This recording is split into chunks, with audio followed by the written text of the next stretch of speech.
Good day, everyone. My name is Rich Jacob, here with Western New York coaches. We're here today. Our executive board is with you in another coach training. And today's topic will be mental toughness. I'd like to welcome my partners, our managing director, Coach Blair Lipsitz, our director of sports psychology and well-being, Kelly Piper, and our director of performance, Bob Bateson. Coaches, we're here bringing these trainings, and I want to make a note to you. If you already have one, great. If not, I'm asking you to get a coach's notebook in front of you for these trainings, because we want to provide opportunities for your feedback and questions and follow-up to some of these trainings. Being virtual, it's wonderful information. We hope that it's helpful, but at the same time, we're certain that you're going to need to have some questions answered and further dialogue on these topics.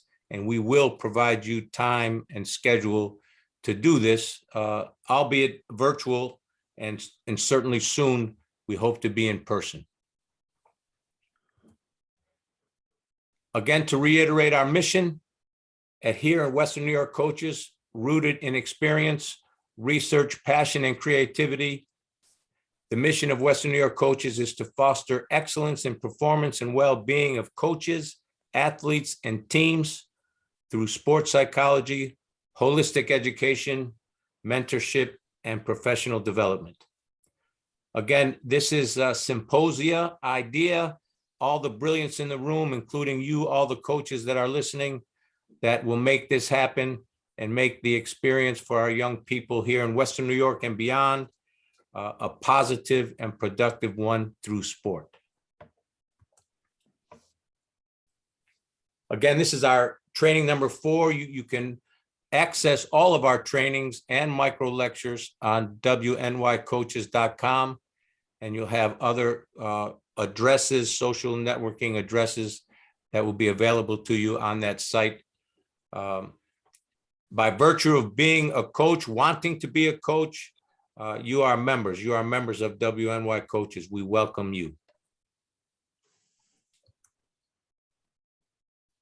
As always, want to start with some definitions. You're going to hear perspectives from each of our panelists today, and you're going to have your own perspective. Mental toughness is difficult to describe. And we start by saying it's a natural or learned psychological edge. Again, ask ourselves, is it genetic? Are we born with it, this thing called mental toughness, or is it environmental? Can it be learned? And I think you'll find in the research that there's a lot of support on both sides of this discussion, and we don't believe that there's one answer.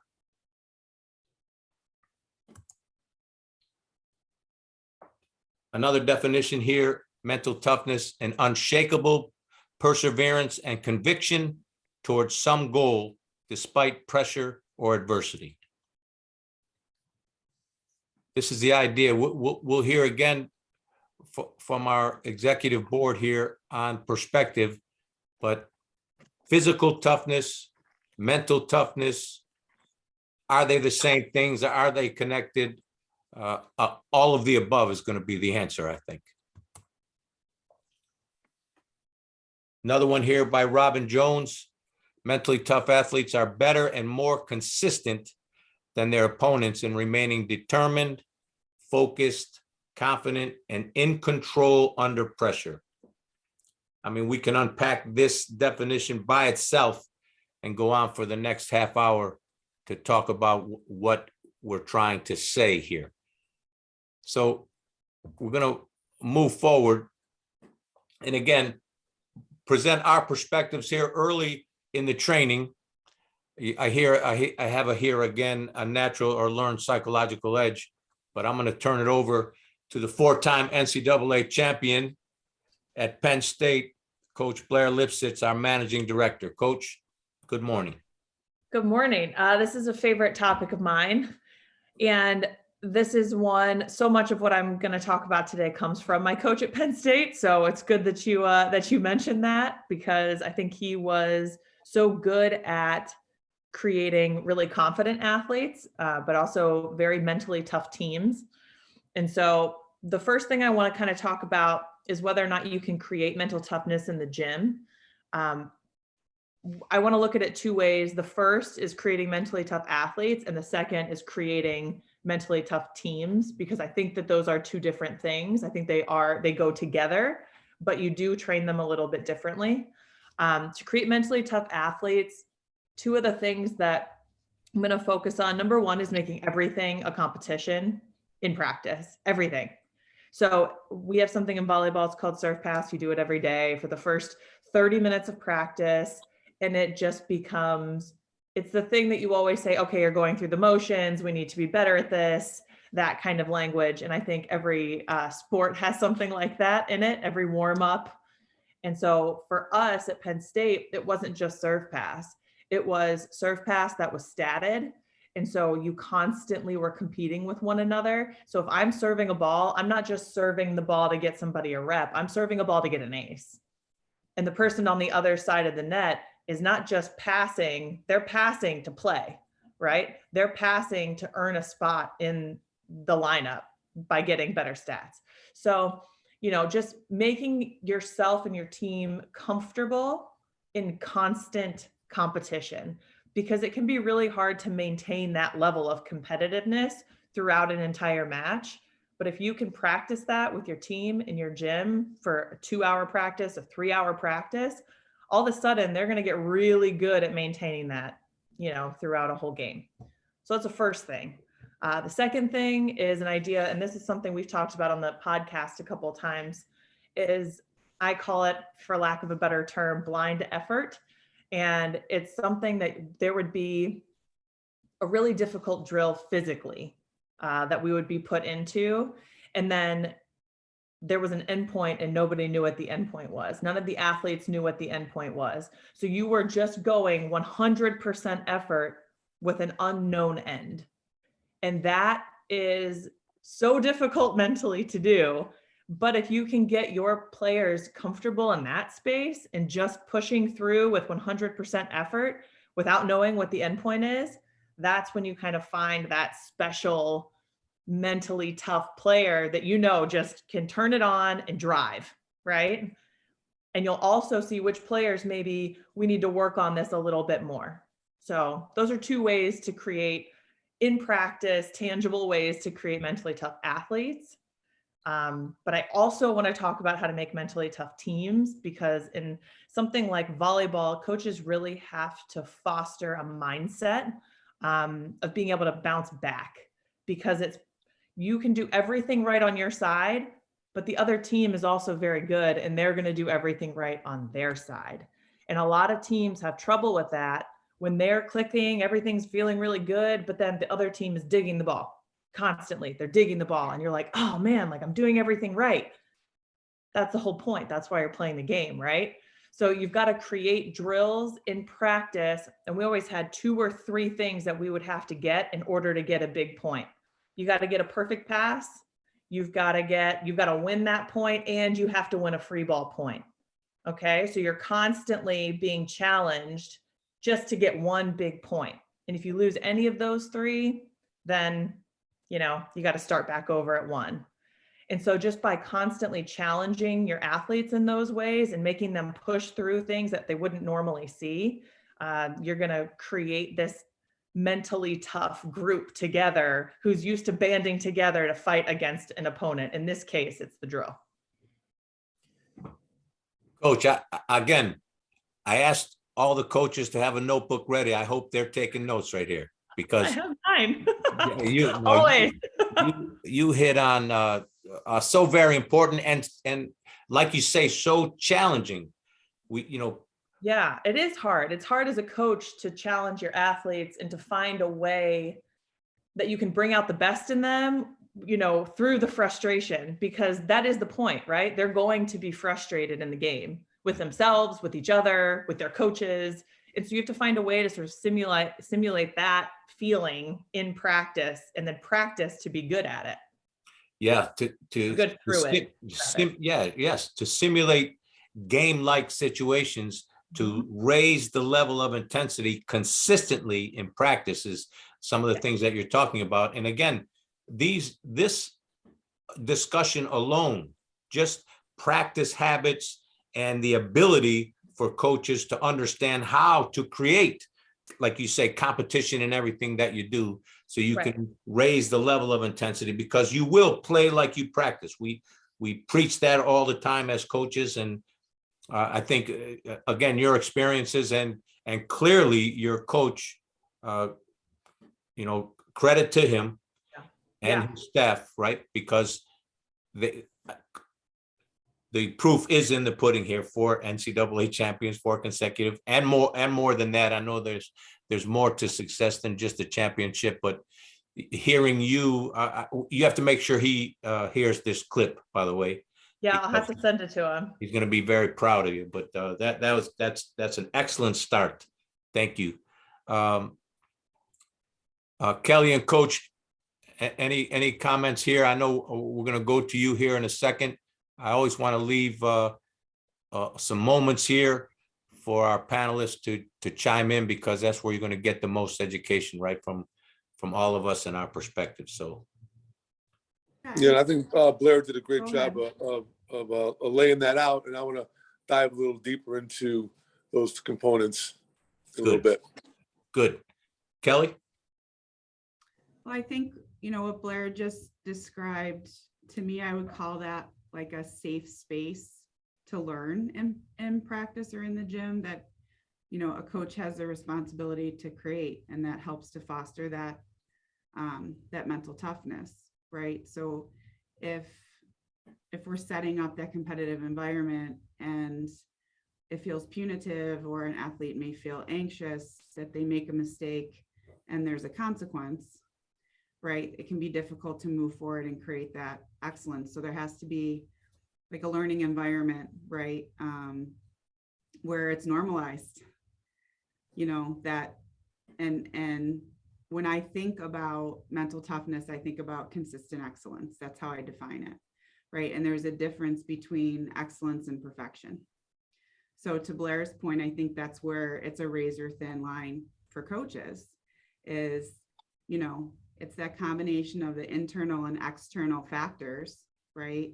Knowing what your athletes are bringing to the table, what are their natural tendencies, what is their natural sort of willingness to step outside their own comfort zone, right? To challenge, that excellence every day and to show up with that. And then for the coach to be able to create that space where it's okay to fail, because that's how we develop our mental toughness, right?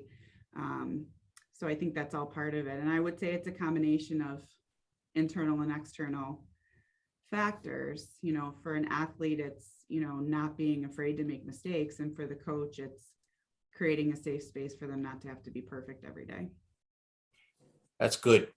Kelly, I want to ask you a follow-up question here. As a sports psychologist and, developing that relationship with a coach, you assess the behavior of the coach. I'm certain that's part of your practice. And if you see an inconsistency, for example, with a coach, I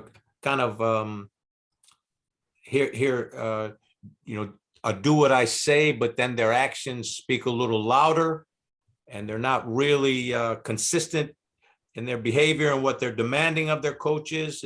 And in this case, in the practice of mental toughness, if we looked at mental toughness as one of the many components that are necessary, to build a strong coaching experience, how do you challenge a coach if you observe something's missing related to for this example, for a component like this? Sure.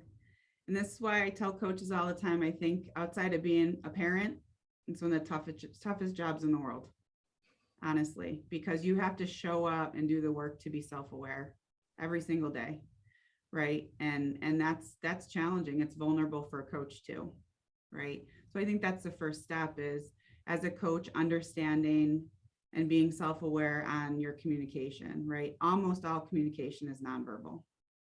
So your athletes know before words even come out of your mouth, right? How you're responding or reacting to what's happening on the court, right? So having that open and growth mindset, non-judgmentally, that again, this is a place where we're meant to make mistakes and learn from them. And that's how we grow, right? And so as a coach, to be able to be self-aware about the space that you're creating for your athletes, and to also, have those conversations with them on their own self-awareness. How do they like to receive feedback, right? And then how you show up, on day one of the season is not where we want you to be at the end of the season. We want to grow that. So just because this is your safe space right now and how to receive feedback doesn't mean we don't want to teach you how to grow that, right? So I think understanding your athletes and having that relationship with them too, to be able to know what it is that they need, right? And think about the golden rule. If you're going to receive, constructive feedback, or critical feedback sometimes, how would you like to receive that? And what's the best way to be able to deliver that and to still have your athletes trust that you have their best interest in mind? That's good. Thanks. And again, so very challenging for sure. Thanks, Kelly. Coach. Can I have a Yes. minute there with that? Rebuttal. Yes. I think this is something that I want to add on, because I think so much of the time when you start talking about really competitive high level things like mental toughness, and I'm talking about my experience in a college realm, right? As a Division I college athlete, these principles can work at the youth level, because I think it's important to note that you can teach competitiveness and teach kids to be competitive without it being about winning all the time. You can teach those things and you can teach that to kids, and that's a great life skill to have, to be competitive and be motivated and have drive, without it being all about the winning, which is not what we're interested in, right? We all know on this panel that wins come. The wins will come with the process. The wins will come by creating that safe space that Kelly's talking about in a learning gym or a learning field or whatever it is. Your wins will come with time. When you have athletes who trust their coaches and are going to work hard and get better throughout the year, right? But it's okay to still teach them to be competitive and to, fight for things and to make drills hard. That's okay. And I think it's a point that we need to make, that these things can apply at, little league levels. They can handle it and they'll love it, but it doesn't have to be about the winning. I hope that makes sense. I would say too to that is that when we're talking about creating a safe space, right? We're also, that safe space is that, you as an athlete are showing up trusting that it's your coach's job to make you better each and every day. Right. So that's part of that trust. That doesn't mean going soft by Mm-hmm. any Right. means. Exactly. It just means it's a safe space to show up at your best, and it's not going to be perfect. Yeah. Right. But that you trust that you're there because you signed up for your coach to challenge you to be better each and every day. Exactly. Yes. And again, challenging the young athlete in Little League will not be easy, and it'll be necessary to process some of those moments. When you bring that challenge, as you say, Coach Blair, it isn't about the winning, but we're teaching them what competition is. And it's not going to be easy for some moments, but I think taking a timeout, Coach, during those moments to help the group process, hey, somebody's upset.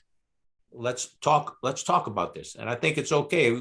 We have a practice plan. We'll talk more about, and you've already initiated that conversation, Coach Blair, with these practice habits, but we have a plan, but certain moments, certain situations, circumstances, we have to deviate from that plan.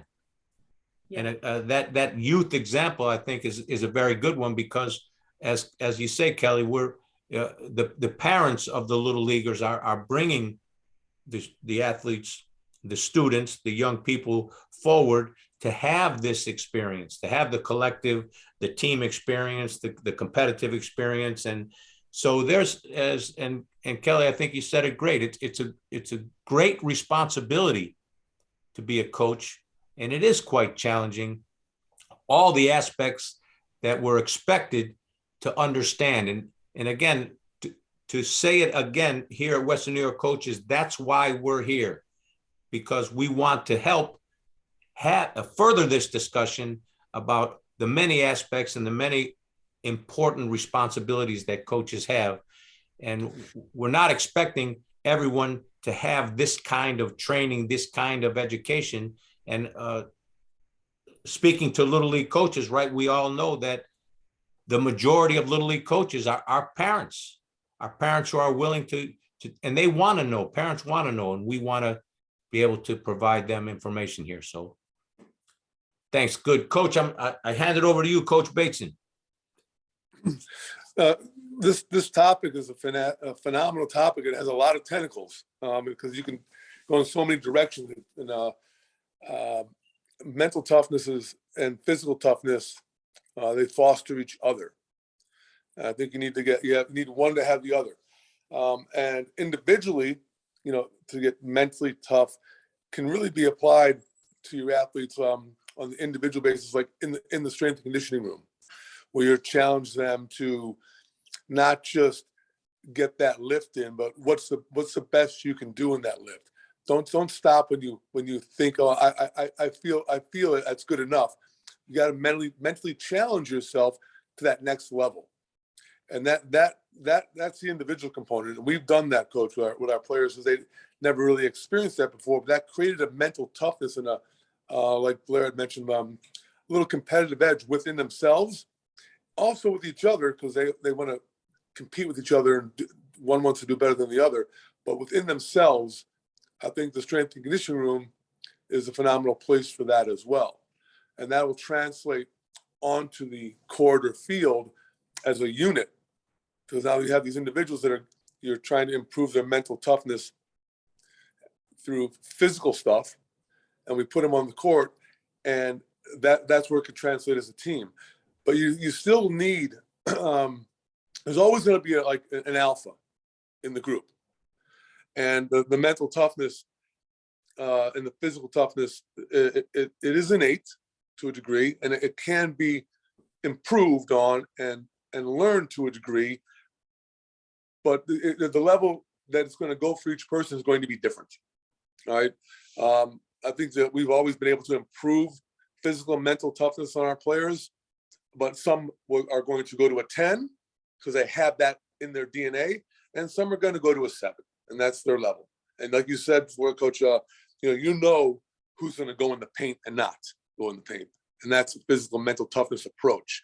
When you have that athlete on the court or on the field that is that alpha, that 10, he can raise the physical and mental toughness of his other players, because they will, like, there needs to be a leader out there on that as well, and the coach has to recognize who that is. We had that, and with that being said too, that player wants to be coached as well. You kind of can't let them just run it on their own, even though that might be your mentally and physically tough player. They're looking for direction as well, and that sometimes gets overlooked with a coach to a player that's kind of the alpha or the leader. They're still looking for direction. There's this great story on the name alludes to me, but the linebacker was from Kent State, played for Pittsburgh, all pro linebacker. And his kid came home with a trophy for like just showing up at a game. And he took the trophy from his kid. So what'd you do to earn that? Just showed up. That's not any extra work there. And he took the trophy. I think that at some point we kind of went too far one way and making everybody feel like, oh, they're all winners because they showed up. That's just not reality. It's not reality in sports. It's not reality in life, because it takes hard work and mental toughness and physical toughness to succeed in sports and in life. And what you can learn in sports will always translate to life. So as a coach, you're teaching these mental toughness components because they really translate into everyday life for the athlete as well. So they're life lessons. They are. Coach, interesting, you're talking about the 10s and the 7s. There's like a trajectory of potential that we're identifying in some people, and some it does. We want to set realistic goals, for example, and we want to find where each athlete is in their world, Right. in their competitive world. So, and you're right, this role clarification, the expectation that we have for each and every individual, as a coach, we have to make that assessment and create that expectation, communicate that expectation, and we want it to be realistic, by way of incremental improvement. So I think this whole idea of trajectory, some people do have that higher level trajectory to get to a 10, as you would say, and others are 7 is going to be their best. So that's their A+ work, right? That's their best work. Yeah, and with that being said, and like what Kelly had mentioned too, that safe space. If you take that 7 and try to push him into a 10, you're always going to try to push him to a 10, but within reason of understanding, all right, that's that athlete's wheelhouse. How do I get the most out of that athlete in that where that wheelhouse is? All right, Right. and not put him in a situation to fail. Like we've had athletes, coaches that we've coached that are that getting in their grill does not motivate them. So we don't do that. We approach that in a different way and still pull out that mental toughness out of them, where you can shut an athlete down when you're trying to make them mentally tough by being too verbal. It isn't always the answer. They have to have a constructive direction to it and work within that athlete's wheelhouse to get the most out of them. And a coach has to understand not everyone's going to be a 10. Right. It just isn't going to happen. That's right. And again, Kelly said the same thing about coaches, right? How do they respond? What kind of feedback is best for them? So it's fostering that same idea of an individual focus. Again, coaches, which is a great challenge, right? We have 15, sometimes 25, sometimes 30.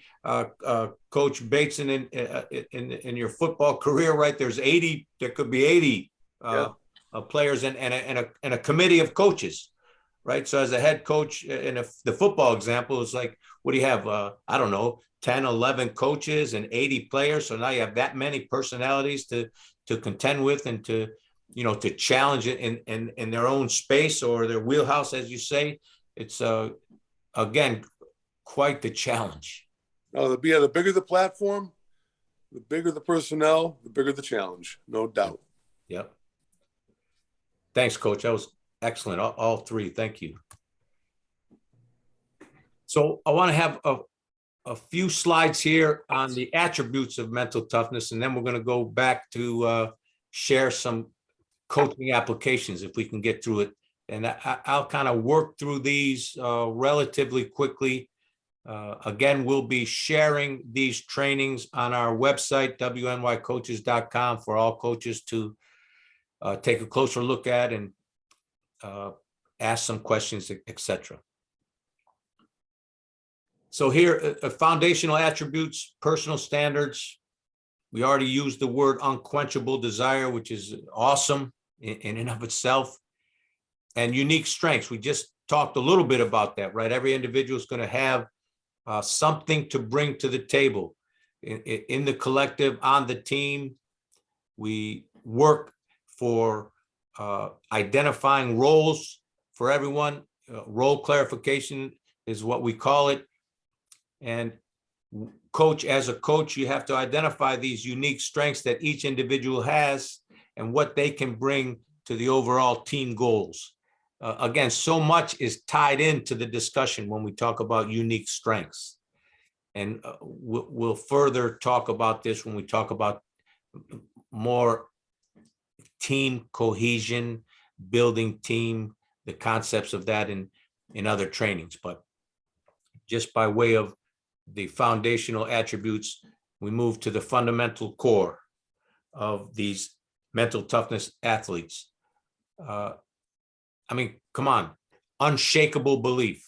We want to bring our athletes and to Coach Blair's point, our athletes as individuals and our team to this level of being willing and having the desire from within to push through limits, to be determined at the highest level, right? This is ultimate, right? When we talk about unshakable belief and dogged determination, we're talking about our goals, and our eyes are on those goals, and we work toward making improvements each day to reach this level of habit.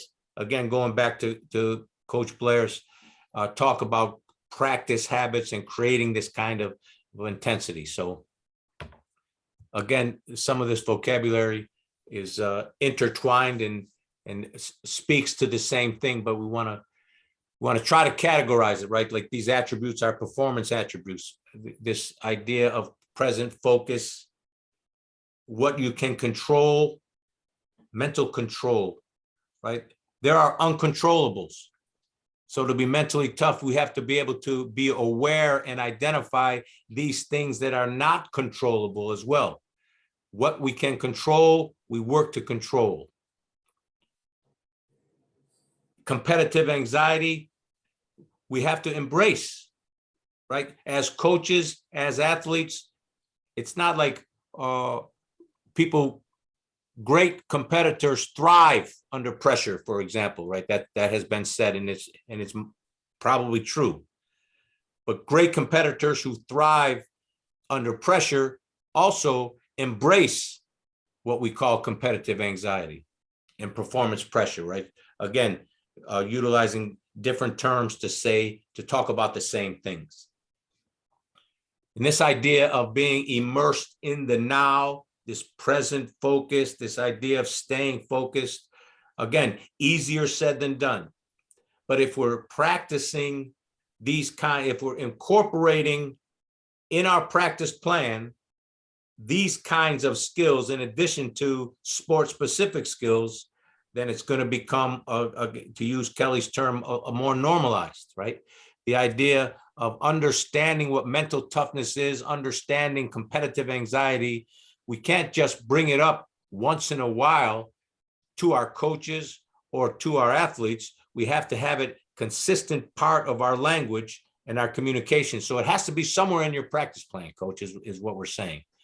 So any mental toughness exercise, sometimes we call it the pearls of wisdom that are on the practice plan, or weekly themes. This is part of your organization, and I want to say, coaches, part of what Western New York coaches can help you do. Create the season. If we have a 3 to 5 month, let's say a 5-month season or a 3-month season, and we're saying, Coach, where's your practice plan? Well, let's understand that there's a 3-month practice plan.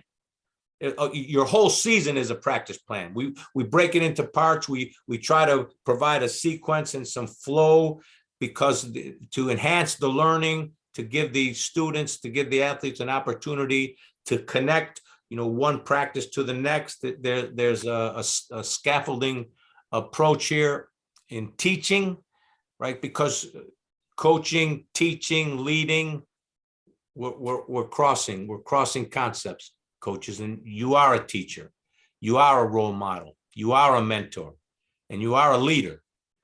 So all the above brings us right back to here, talking about teaching mental toughness, coaching mental toughness, one of many aspects of your practice plan. But again, Coach Blair used the word consistent, and we want to say that again. If your practice plan consistently has a little piece of what we mean by some of these concepts in mental toughness, then the chances of your students, learning and incorporating into their own world, into their own competitive experience, this idea of mental toughness are better. Can I say something really quick, Rich? Here, always, please. So something that we haven't really talked about yet is how mentally tough a coach is for their athletes as well, being that example for your team. And I think a big part of that is making sure that when you're in practice, you're the one that has to keep the ship going forward, right? But you're the one that also has to keep the ship going forward at its highest level. And that is tough. And that's, I think Kelly also talked about this a little bit earlier on, but for coaches, you have to be so focused and remain so focused on what your goals are and that practice plan that you're talking about. You have to see the bigger picture. And so when you're in practice, and if you're not bringing your 100%, your team is going to feel that. And your team is also going to know, all right, we can kind of slack off today and give 20% instead of 100%. And if you're not on them about it, and if you don't tell them, hey, this isn't okay, this isn't what we talked about, this isn't what we're committing to for our season, then, it's really hard to ask them for their mental toughness too. So just another aspect of that as well.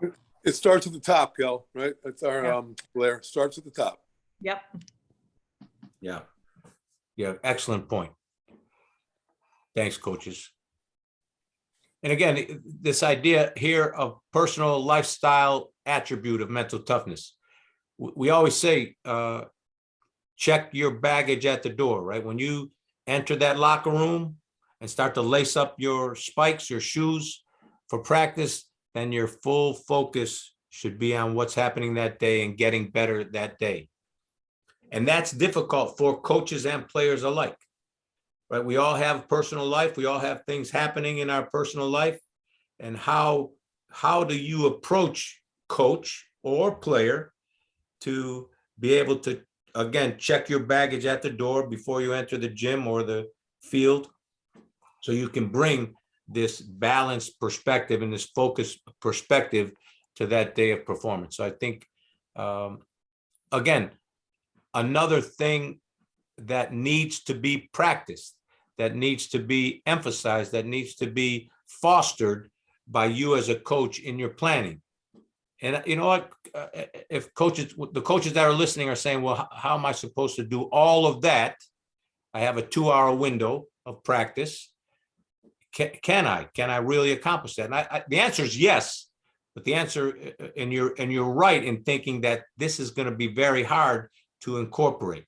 So the balance of your practice plan, the components of your practice plan, you need to categorize. And yes, we can provide you, and all coaches have their own approach to this. Right? You can only be who you are as a coach. We want to emphasize that, right? Your approach, your leadership style, your coaching philosophy will be unique to you as a coach. And you're going to have to bring forward what you feel are significant and important components to what you bring every day in your own way, right? There's a creativity aspect. There's an art to coaching and there's a science to coaching, and you're going to be blending that, coach. You're going to be blending your way, your creativity, your personality, because you can only be yourself, right? The genuine self is your foundation of who you are as a coach. And then you bring forward the science, if you will, of coaching. So again, I know that's a general comment, but we will continue. We will always be talking about, becoming the best coach we can become, right? That's always at the essence, always in the foundation of what we're trying to accomplish here.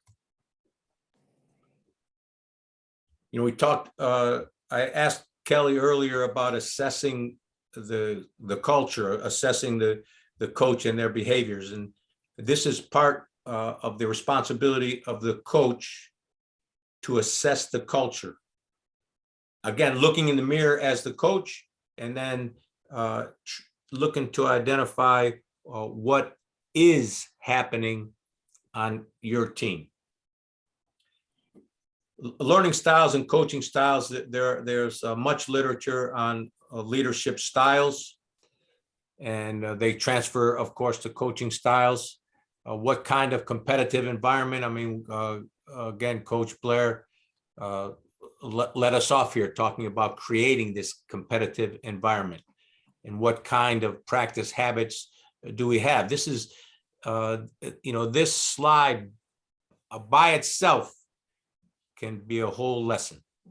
And we won't have the time today to really break each of these down, but there are learning style inventories, Coach, that you can identify how best each and every individual learns, right?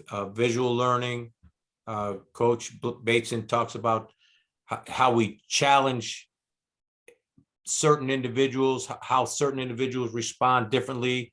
This uniqueness, if you will, of every individual comes into play when we're talking about learning styles. And again, talking about your coaching style, it starts with you, your history, your personality, your characteristics, and your belief system. And then you'll hopefully become eclectic in your perspective, that you will be open-minded to the many styles, because certain situations, certain student athletes are going to require you to utilize different styles to make them successful, help them become successful. So again, a lot to unpack here, but the idea here is that you're consistently assessing the culture of your team. We're going to go through a few slides here of the performance barriers. What can get in our way to maximizing performance, right? We're not just talking about mental toughness here, but we're talking about maximizing performance, right? Getting the most out of each individual, getting the most out of our team. And it's connected to what we're talking about, because it affects our cognition. It affects our mental performance. And you see them here. I won't read each and every one, but the physical barriers, the technical, tactical barriers. This role ambiguity is a critical one. Although it might be seemingly obvious what the role of certain players are, leading scorers, highest jumpers, tallest. There are some basics that we could take a good guess on what the role could be, but that cannot be ambiguous, right? It has to be clear. So role clarification is something that, again, Coach, it has to be incorporated in who you are and what you do as a coach. And I think to make a point here with role clarification is that roles can change depending on situations, depending on the team, depending on the moments for that team. Again, that's why the communication from the coach needs to be consistent on role clarification, and it has to be very clear if there's going to be a change in that role. And that it goes back to individual meetings. And again, what is your practice, Coach? Do you always just meet with the full team? Do you have take time each week or every 10 days or so that you meet with the individuals to talk to them off the field, off the court? Again, developing that coach-player relationship, developing that trust, helping them to develop as an individual. We need to separate the individual from the team at times, and that's part of what we're talking about here with role clarification. And being a student of the game, again, we as coaches, right, we're students of the game. There's always so much more to learn, but even as simple as a statement being a student of the game, we have to help players and coaches understand what that means. And do we provide resources? Are there things that you bring to a practice? And we will have these research articles, for example, an inventory of articles and books that are useful for people to learn more about their game. But we have to, I think, bring small messages, shorter read articles, and take the time to help people become better students of the games.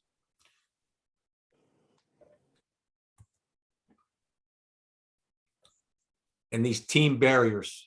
And again, Coach Blair, I'm glad that you you brought forward the idea of individual building mental toughness for the individual and building mental toughness for the team, because there is a separation and there is a difference in the approach.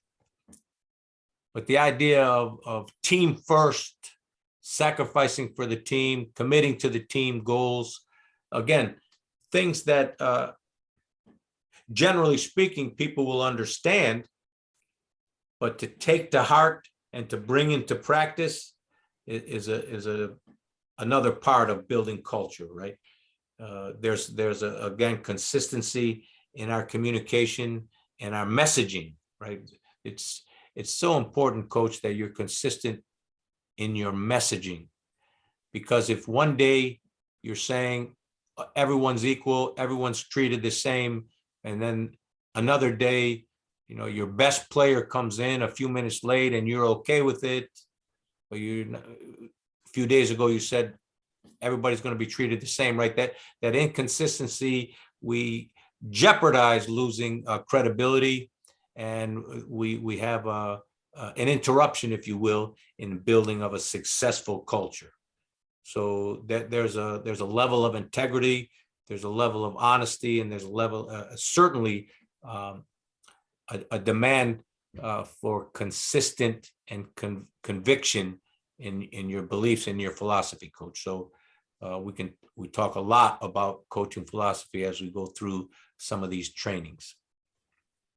This idea of internal leadership, Coach Bateson talked about, you know, there's an alpha, there's always kind of someone on the field or on the court that are, you know, they have this natural leadership that are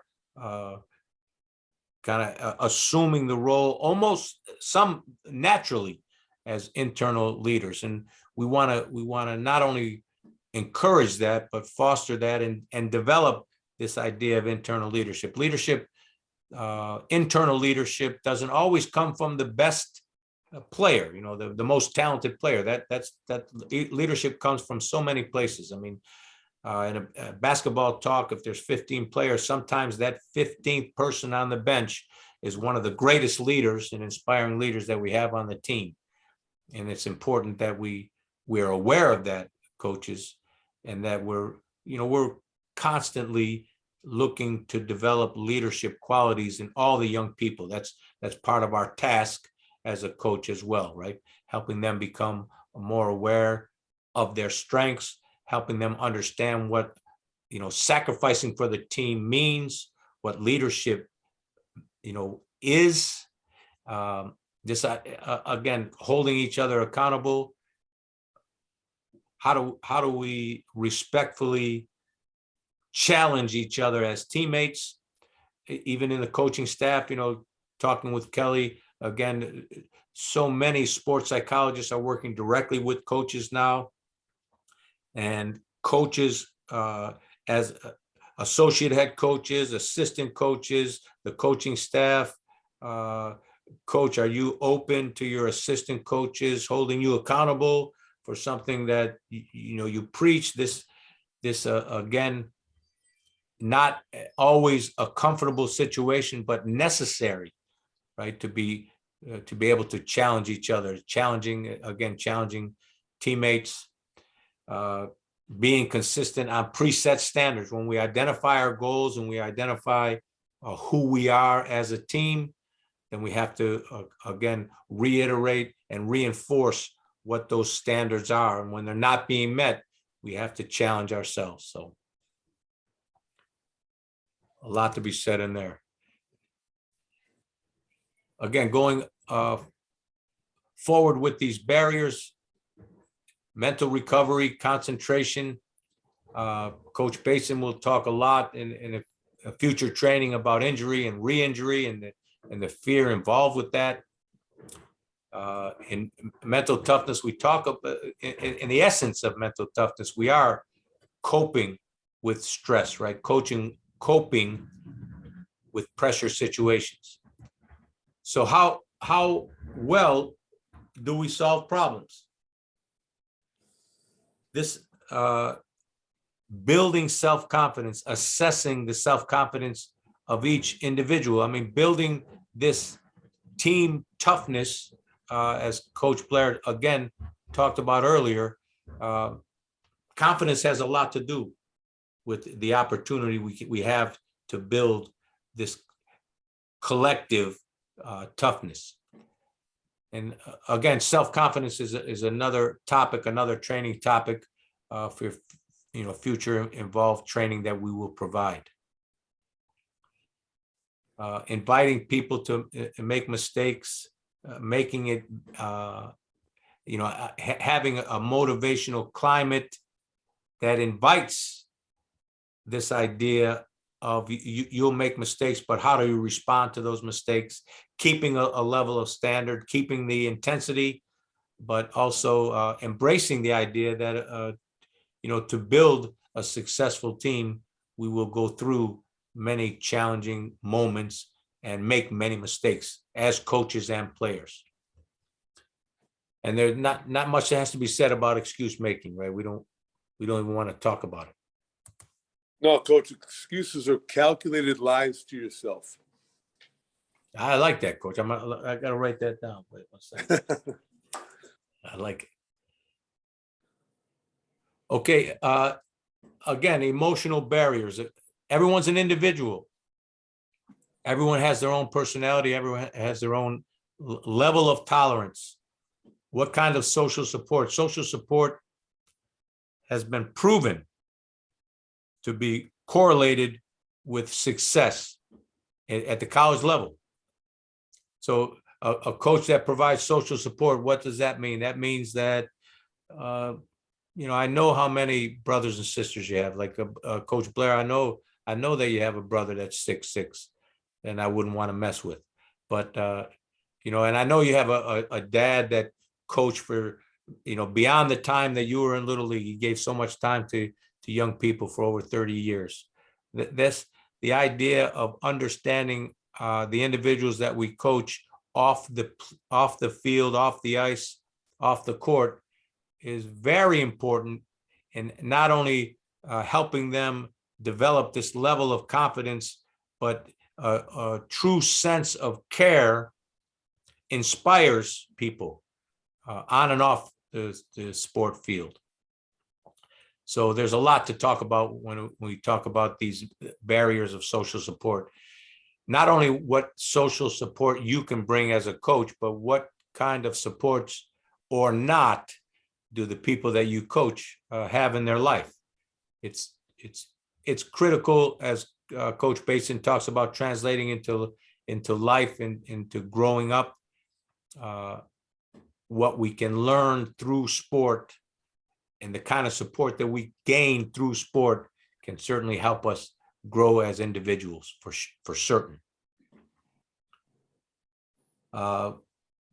We've talked about uncontrollables.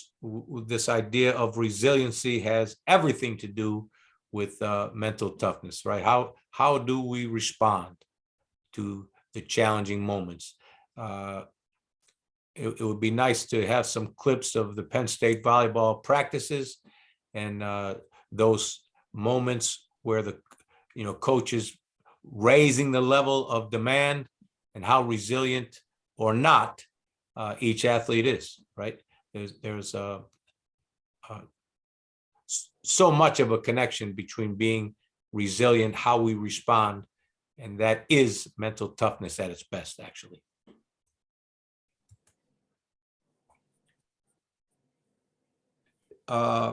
Again, individual coach, individual players, these mantras, this positive self-talk that we talk about in peak performance.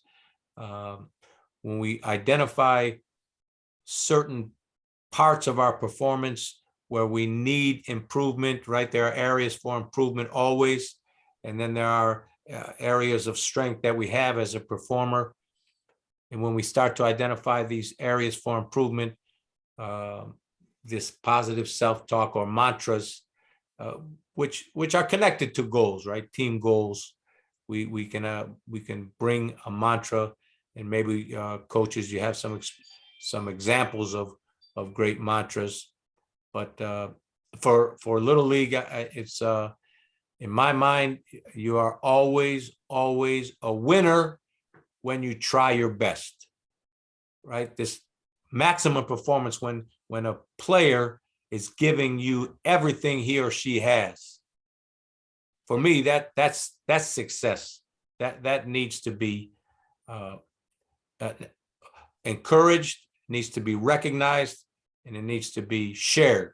I think because if we can have a culture where, and again, both of you coaches, when you talked about what's necessary, bring forward this level of intensity and working hard every moment that you're in practice, you're going to raise the level of your effort.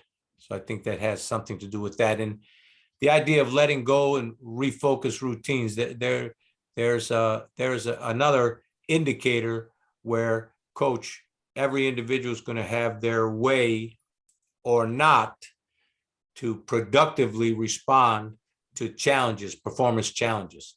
And I think the idea of erasing your mistake, the idea of letting go and moving on to the next play for that example, and how do we help an individual create and develop a refocus routine? That's the idea here.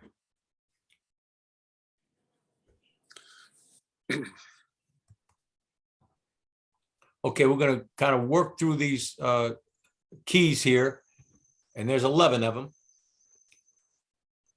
Again, we compete against our own standards of performance. And we're asking coaches to foster a mastery environment, a mastery learning environment. And this is, we do it until we get it right. There's no wrong answer, right? There's no wrong way to do it. We have a standard, we identify the end goal, and we continue to work until we get there. A mastery learning is, again, it will vary in a coach's perspective, in a coach's philosophy. Some coaches will not identify being a supporter of mastery learning. This, again, versus outcome-oriented environment, I get it. There's task orientation. We want this to happen, and we're only going to focus on this. And if it doesn't happen, then we're not happy. I get it. And we're not going to tolerate anything except what the outcome. Again, going back to learning styles or coaching philosophy, it varies and it is individual. And we're not saying here that there's a right answer or wrong, but I would encourage our coaches listening to look into what we mean by mastery learning. Again, number 2 here, focus athletes on playing to the level of our potential. That's playing to our standard. So many situations we witness, people do play to the level of their competition, which is dangerous. It's not easy to stick to your standard. And again, at practice and at games, because we do play like we practice. So keeping that standard, yes, it's a challenge, and it's not supposed to be easy.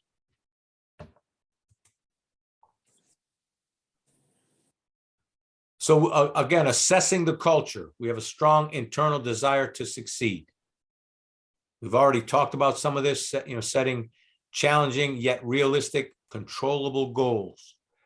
That's going to be important. And I think it's a good time to say to the coaches that we have to allow the student athletes to have some ownership in developing these goals. All right, give them some say. Sure, coach, and Coach Basin, you said it well. The greatest of competitors need to be coached and want to be coached. So at the same time, though, we want coaches to have open mind and to listen to what's being said or what's not being said by the athletes, or being said by their behavior, and allow them to be part of building this culture, this autocratic approach where there's a disconnect and not a relationship orientation. You're challenging yourself, coach. I don't know that you can get the most out of your team if you don't keep an open mind to listen and to hear what's being said, or again, what's being said through their behavior, right? So there's a lot of discussion here, but the idea of helping athletes identify internal and controllable reasons. We do emphasize what's controllable, what's not controllable. If we can't control that, we need to be able to let that go and only work and give energy and focus, bring focus to what we can control. So again, I look at these keys and what's on these slides, and I want to say it again. We could unpack this slide by itself and take the next 2 hours to talk about it, coaches. I just want you to know that, which is okay, right? It's okay. So again, coming back to unique strengths, what is it? Becoming aware of who we are as individuals and who we are as a team. We have to build on our awareness of what our strengths are, and then we identify areas for improvement and where we can raise the level of our performance based on our strengths, and then identifying our areas for improvements. That's part of our mission, team mission, team goals. Again, coaches, we're not talking about rhetoric. We're not talking about long-winded list, 10, 15 goals. We're talking about 3 or 4 team goals. We're talking about a mission statement that is clear and concise. Like, we're gonna bring everything we have every day. We're gonna check our baggage at the door, and we're gonna bring focus and try to get better. If our practice is from 12 o'clock to 2 o'clock, then we want to be better at 2 o'clock than we were at 12. These kinds of team goals and will tie into a mission. And I find that, again, letting the team members create wordsmith this team mission, right? Let them own it, because if you give them the time, I'm talking about your team members, to develop what it is our mission is, and really process the message in the mission, and they take ownership and they create it, then chances are them embracing all of the principles are much greater.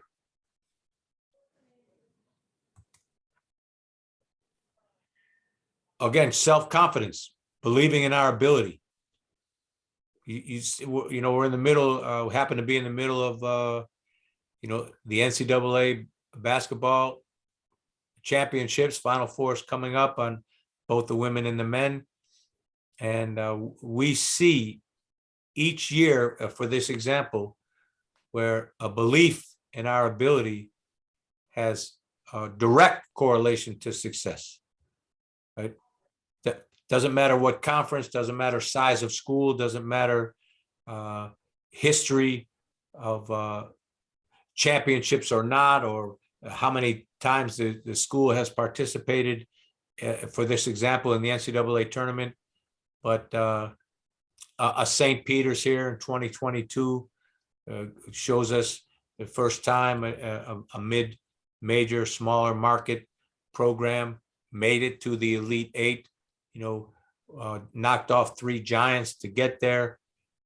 This has everything to do with their internal belief, right? And we create that. We create that as a coach in building our culture. We create that in the practice habits that have been talked about today, where we bring self-regulation in. We're the idea of emotional self-regulation. That's a high sense of self-awareness and what we do in the midst of performance to reach the next level of performance, right? To maximize, to reach optimal performance level. And coaches, you can do something about that with your consistent practice habits, creating a positive social climate. And again, making sure that players understand what's controllable and what's not controllable. More examples. Resiliency, key number 5. We bounce back from setbacks with optimism and hope. You know, I mean, come on, all of our parents, when you got knocked down, when you fell to the ground, what did they tell you? You know, get back up. It's the same idea here. How do we teach that without creating competitive situations in practice? I mean, that it's exactly how we teach that. We challenge in our practice, we challenge in our habits what we do, and we respond. There are unlimited scenarios or unlimited situations that a coach can prepare for. We understand that it's unlimited, but there are many that we could identify and try to simulate these game-like situations. Again, something that coaches, you should be consistent with. I know we end up, we try in the last 5 minutes of every practice to create game situations where and train how we might respond in varying situations. I think that's some of the consistency that we've been talking about all day long here. But again, keeping consistent in our messaging, identifying optimistic cue words and phrases, always accentuate what it is we're looking to accomplish, right? It's not you didn't or you don't, but it's always remember to, just reminding them of the standards that we've set, keeping the focus on what we want accomplished, coach. Most of the time, people don't need to be reminded of their failures. They know they missed that shot. I don't think you have to say it again. But the idea of accentuating the positive and identifying these optimistic cue words, this is not, patting them on the back for making a mistake. This is just bringing focus to what we want to accomplish, right? Bringing the accentuating of the productivity we're looking for. Again, we can break this down in many sports and many skill sets, and that's certainly what we'll do in our further discussions.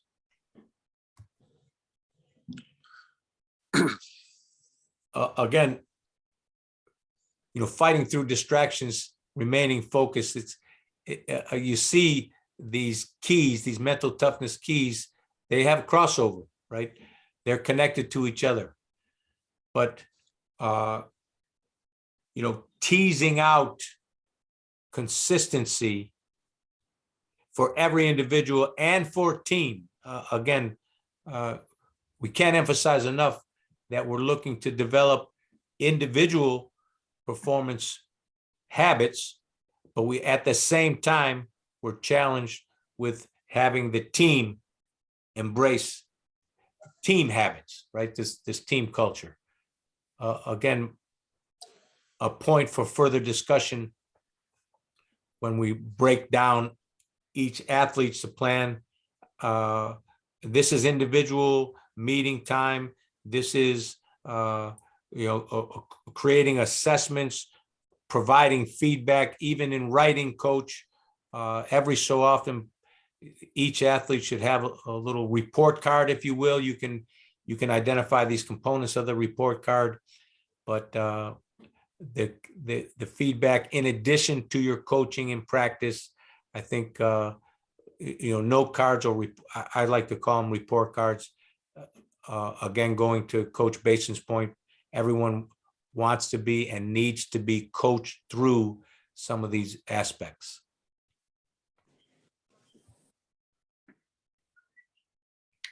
The same idea, being resilient, refocus, regain mental control. How do we do that, right?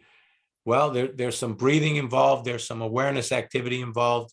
And again, practicing inside of the skill sets that we're looking to develop each practice, this is also, these components are important to repeat, right? Repetition is the mother of learning, and we want to make sure we incorporate the idea of how we can regain mental control. What can we do? And that will be individual, but it will also be something that we foster as a team.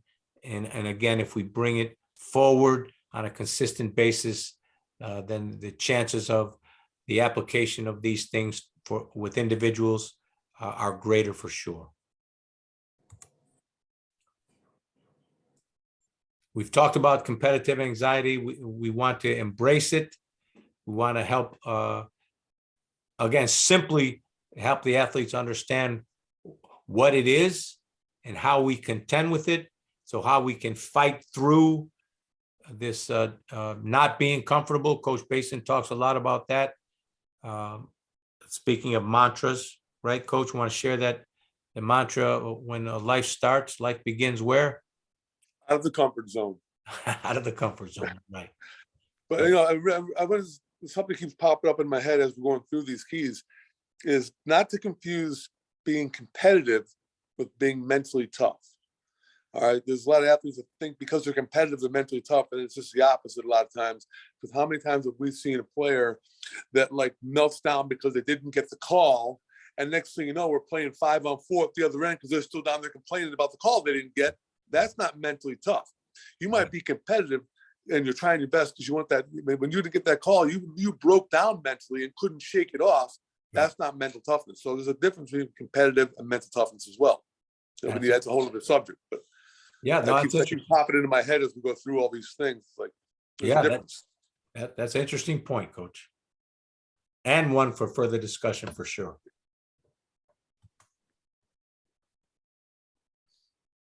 We want people to embrace the idea of pressure competition. And, you know, I think it was Jim Paxson hit the game-winning shot in Game 7 for the Chicago Bulls and said, you know, what was going through your mind? What happened? What'd you do? He said, I did the same thing I do all week long.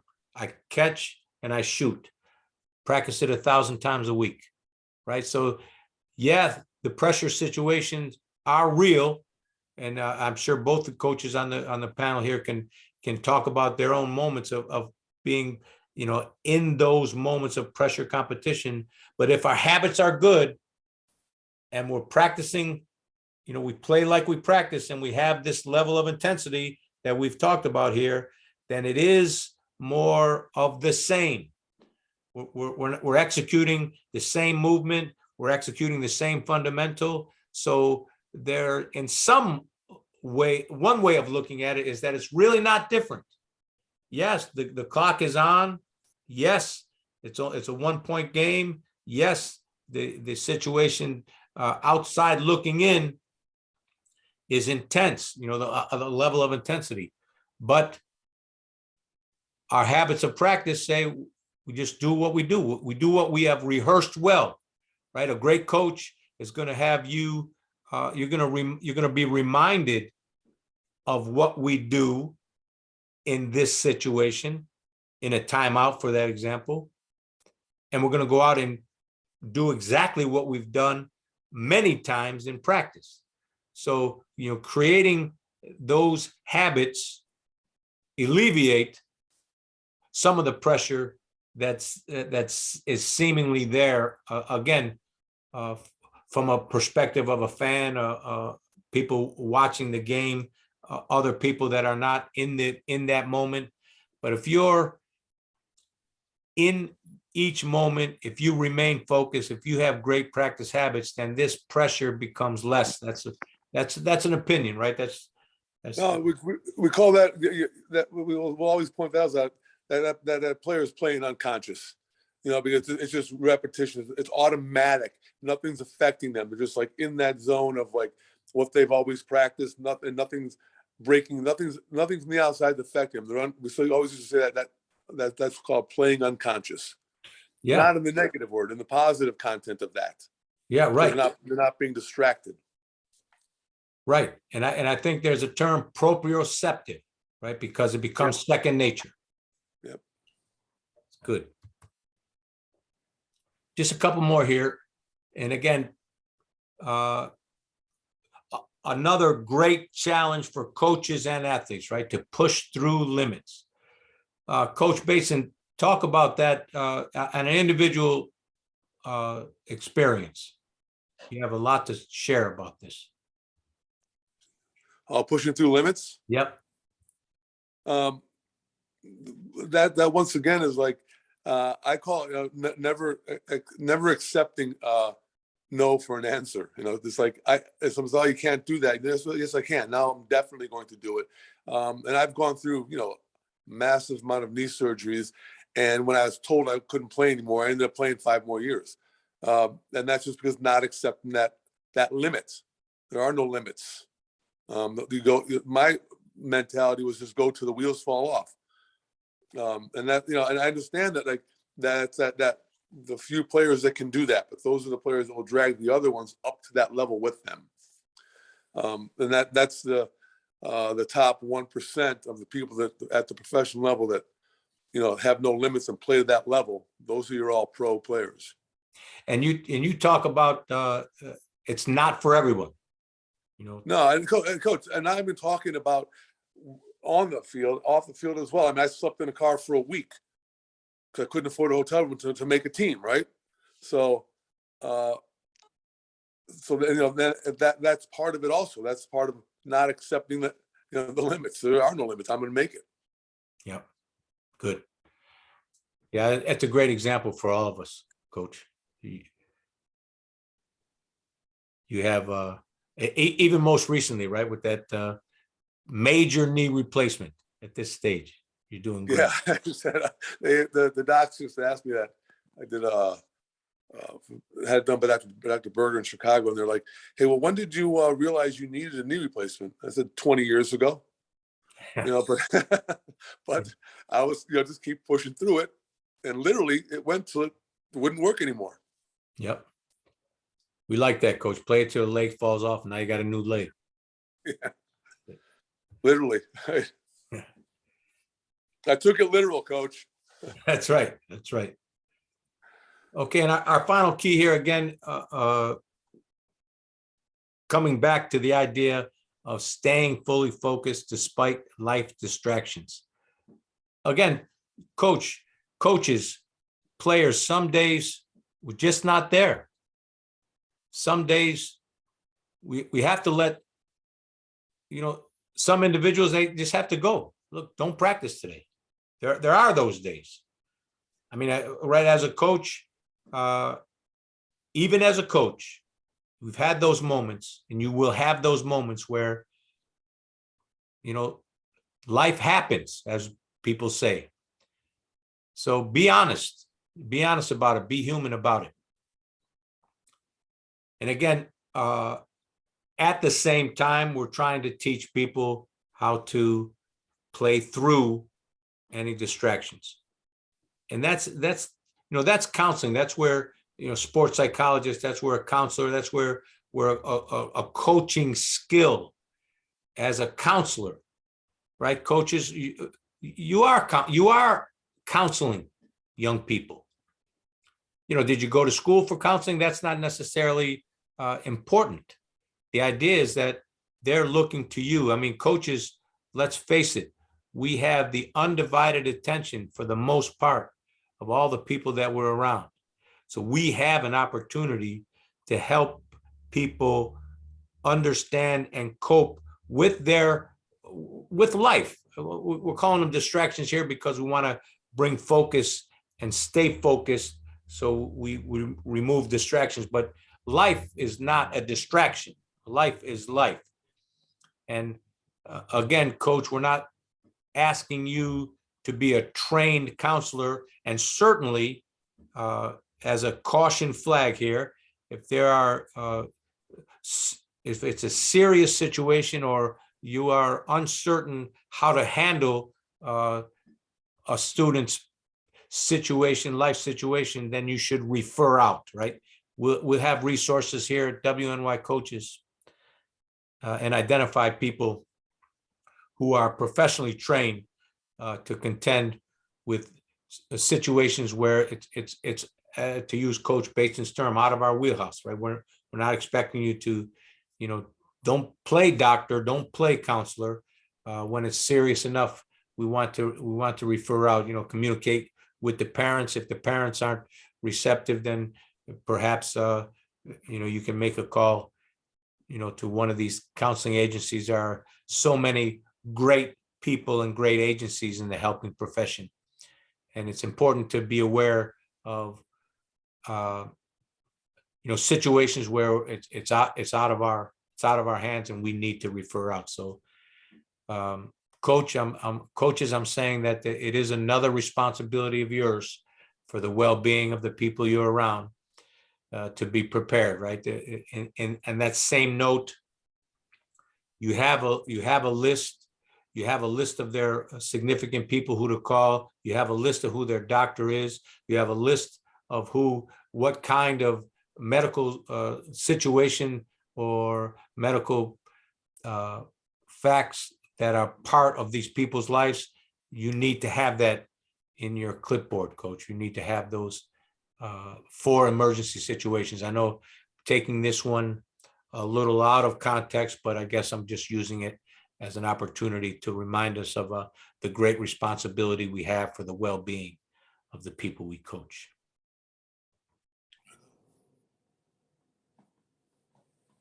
Again, Bill Russell, concentration and mental toughness are the margins of victory. And the great Bobby Knight, mental toughness is to physical as 4 is to 1, right? It's separate. They're connected, but mental toughness is a skill. Mental toughness is something that needs to be developed. Mental toughness is something that we need to become aware of in ourselves as coaches. And certainly we want to be able to coach mental toughness to the individuals on our team and coach our team to be mentally tough as a team as well. And that's about it for today. We, again, reminding some of these components: self-regulation, refocusing, using imagery, cognitive restructuring, all connect to sport-specific mental skills, coaches. So there's further discussion to be had in your sport-specific skills and how we incorporate fundamental mental skills. Here's some questionnaires. Again, this will be on our site. Some of the survey instruments, these are really, tried and tested instruments that help us become more aware individually of what's happening with our athletes and, again, teams and coaches. So again, this will be on our site, wnycoaches.com. Always looking to improve, right? The idea of Kaizen, continuous improvement in utilizing mental toughness training, becoming more and more mentally tough, learning what we mean by being mentally tough, has everything to do with constant improvement, right? And let's talk about our culture. Always remind ourselves, how is our locker room? Building culture, again, building team mental toughness has everything to do with enhancing our culture as a team. And that's about it, coaches. If you have any other thing to add, this is WNY Coaches, building a psychological toolbox. Today, there was a great discussion on mental toughness. I want to thank everyone for listening, and we look forward to working with you in the near future. Thanks, coaches. Thanks, Coach.